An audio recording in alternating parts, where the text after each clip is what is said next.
Grand Matin Sud Radio, 7h-9h, Patrick Roger. Il est 8h47 minutes. Nous posons cette question, notamment cette question sur les réseaux sociaux ce matin. Réforme des retraites, alors menace de blocage des raffineries et coupure de courant contre des élus. Ça a été lancé par la CGT. Est-ce que la CGT va trop loin ? Eh bien, vous dites non, majoritairement, à 70%. Même si dans les commentaires, là, c'est un peu plus partagé. Il y a par exemple Nicolas qui dit « Autant on peut être contre cette réforme, et c'est mon cas, autant couper le courant des élus qui ne sont pas d'accord, c'est une remise en cause de la démocratie. » C'est ce que dit Nicolas. Alors qu'il y en a d'autres comme Teudry qui dit les syndicats font leur job.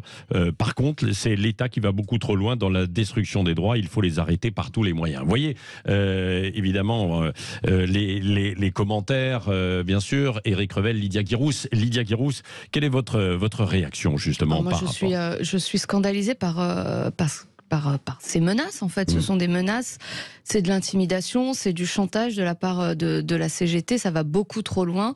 Je pense qu'il y a des limites à ne pas franchir, et là, ils sont en train de les franchir.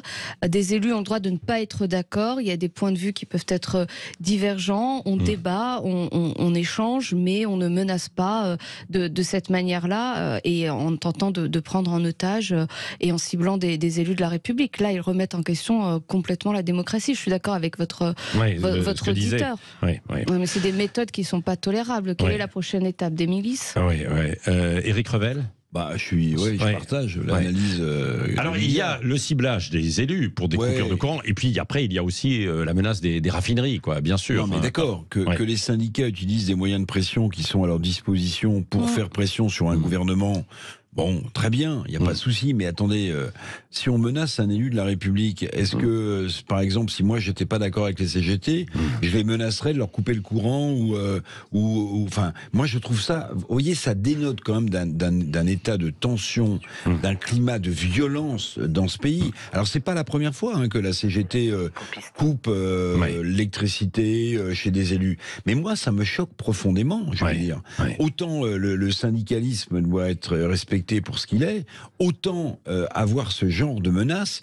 Mais Lydia a raison, la prochaine étape c'est on s'en prend aux voitures des élus, on s'en prend aux vitrines de leur permanence. Non, moi je trouve ça profondément regrettable.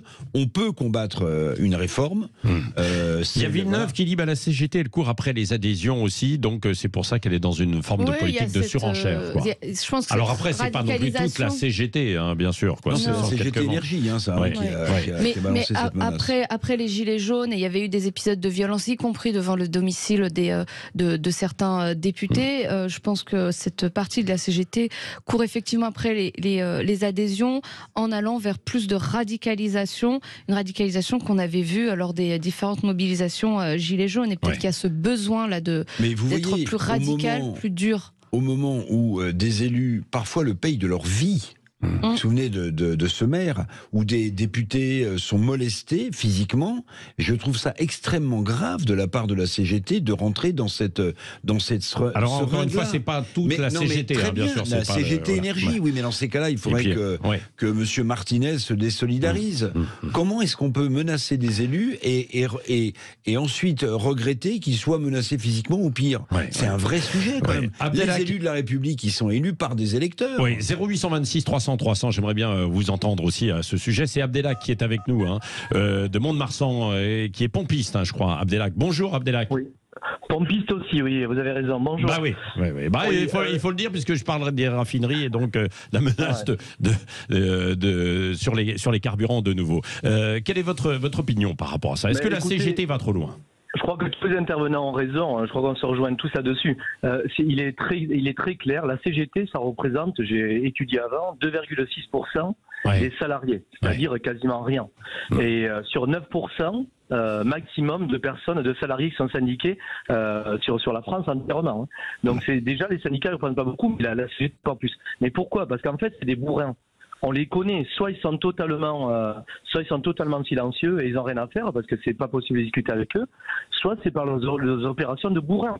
Et ils vont à l'encontre de ce qu'est la beauté opération de la France, où on discute de bourrin. De bourrin. Non mais c'est pour ça que j'avais un petit doute sur le terme. Bon, bah, non mais c'est cash, quoi. Bien sûr. C'est les manières. En fait, ils veulent tellement reprendre de l'adhésion qu'ils n'auront jamais, parce que la méthode est tellement dégueulasse de faire qu'en fait, ils mélangent absolument tout. Le mieux, c'est toujours la discussion. Avec les syndicats, l'objectif, toute l'année, et on cotise toute l'année, même si on n'est pas d'accord avec eux, on cotise, parce qu'il faut savoir qu'ils sont financés, pas par leurs adhérents, parce qu'ils n'auraient même pas de quoi faire un salaire aux personnes qui y travaillent, mais ils sont financés avec les subventions publiques et autres. Donc les subventions, donc c'est clairement, c'est nous qui les finançons, même si on n'est pas du tout d'accord avec eux. Donc financer des gens comme ça, moi je suis désolé, c'est que faire les coupures de courant, tous ces trucs de sauvage, ça ressemble pas du tout à la mentalité française. Et ensuite, la dernière chose que je voulais dire, c'est que la réforme de retraite, il faut dire les choses clairement. Il y a personne qui a envie de la faire, de tous les gouvernements qui sont passés depuis 20 ans.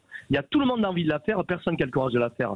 Aujourd'hui, allez expliquer, moi je le vis. Il y a des agriculteurs autour de moi, parce que c'est quand même en partie agricole les Landes, énormément, des gens qui touchent entre 500 et 600 euros de retraite.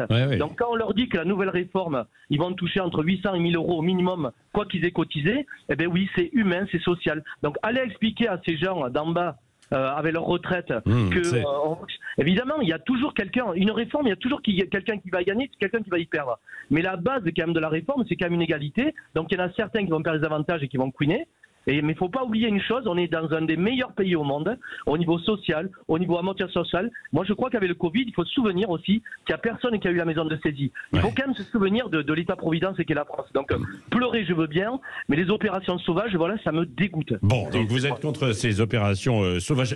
Puisque vous êtes pompiste, vous avez déjà eu beaucoup de monde, parce qu'avec, il y a eu un mouvement de panique la semaine dernière, quand il y a eu l'annonce de la CGT Énergie qui pourrait bloquer les raffineries encore dans quelques jours. Tout est normal. Après, il y a toujours une proportion. Bien sûr. Voilà, non, du tout. Bon, merci à Abdelhak pour ce témoignage. Est-ce que, un dernier mot avec vous, Lydia Guérousse et Éric Revel, est-ce que ça va se jouer dans la rue ou à l'Assemblée nationale? C'est la question que je posais tout à l'heure à Clémentine Autain. Est-ce que vous pensez que s'il y a une forte mobilisation, le gouvernement, d'une manière ou d'une autre, reculera? Ça va d'abord se jouer dans la rue. Moi, à mon avis, c'est moins jeudi qui est guetté du coin de l'œil par les syndicats que la possibilité, c'est un constat que je fais, c'est pas forcément un souhait, que cette manifestation dégénère en grève qui dure. Si la manifestation est un succès, si derrière, dans des secteurs clés, la grève dure, alors forcément, le gouvernement sera obligé d'entendre la rue, et donc ça passera par l'Assemblée nationale, et donc ça passera par un vote. Maintenant, suivant la mobilisation, est-ce que le gouvernement retouche un peu le projet des réformes ou pas du tout? Mais il peut faire passer ce projet des réformes à l'Assemblée nationale. Alors pour moi, ça se joue et dans la rue et à l'Assemblée nationale. Dans la rue, il peut y avoir un risque de mobilisation massive et qui dure, puisque déjà de nombreuses dates ont été posées pour faire une grève perlée. Le risque des secteurs stratégiques qui peuvent quand même paralyser le pays, même si je mets un bémol, puisqu'il y a quand même une fatigue psychologique de la part des Français, et est-ce qu'ils se mobiliseront véritablement? À l'Assemblée nationale, vous avez quand même une opposition qui est vent debout. Alors LR, par la voix d'Éric Ciotti, et une partie du groupe se dit prêt à voter en faveur de cette réforme, mais il y a quand même une autre partie qui est opposée, alors des fidèles d'Aurélien Pradié, mais aussi Xavier Bertrand, qui commence, alors qui n'est pas élu, mais qui commence à mobiliser ses réseaux pour tenter de s'opposer. Donc si quelques voix manquent du côté de LR, parce qu'il y a aussi des élus LR qui ne sont plus des élus des grandes métropoles qui vont bien, mais qui sont élus dans la ruralité, dans des territoires qui sont plus populaires, avec un fort risque de rassemblement national, et qui sont obligés d'avoir un discours plus social. Une partie de la réponse, Patrick. Donc là-dessus, il y a un risque politique. Tenez, dans un très bon sondage IFOP Sud Radio, où les deux items qui arrivaient en tête sur l'état d'esprit des Français, c'était 46% de révoltés, et 32% de résignés. Voilà, on est entre la révolte et la résignation. Complètement. Tiens, un petit cadeau pour vous. Écoutez, petit cadeau. Pour nous, Oui. Vous connaissez Madonna. Madonna, j'allais dire. Vous alliez dire quoi? J'allais dire Vanessa Paradis. Ça faisait penser à Joe le Taxi. Non, mais vous savez, elle va fêter ses 40 ans de carrière, Madonna. Oui, et cet après-midi, elle va annoncer officiellement le concert qui devrait avoir lieu en France à l'Accor Arena, peut-être à l'automne prochain. Voilà. Ah, donc vous nous invitez à l'Accor Arena. Voilà. Sur Radio, nous paye une Je place, vous invite. c'est sympa. C'est cadeau. Bah oui, c'est ça. Vous a fait un petit cadeau ce matin, c'est sympa. Oui. Allez, dans un instant, c'est cadeau. C'est Valérie Expert. Ensuite, évidemment, Jean-Jacques Bourdin. Et puis tout à l'heure, André Berkoff, qui recevra aussi, je vous invite à écouter entre 13h et 14h notamment, parce qu'il y aura le président du Congo, Sassou Nguesso, invité exceptionnel, que André Berkoff est allé le rencontrer. 8h57, bonne journée à vous. Attention, vigilance avec la météo. Ciao, ciao.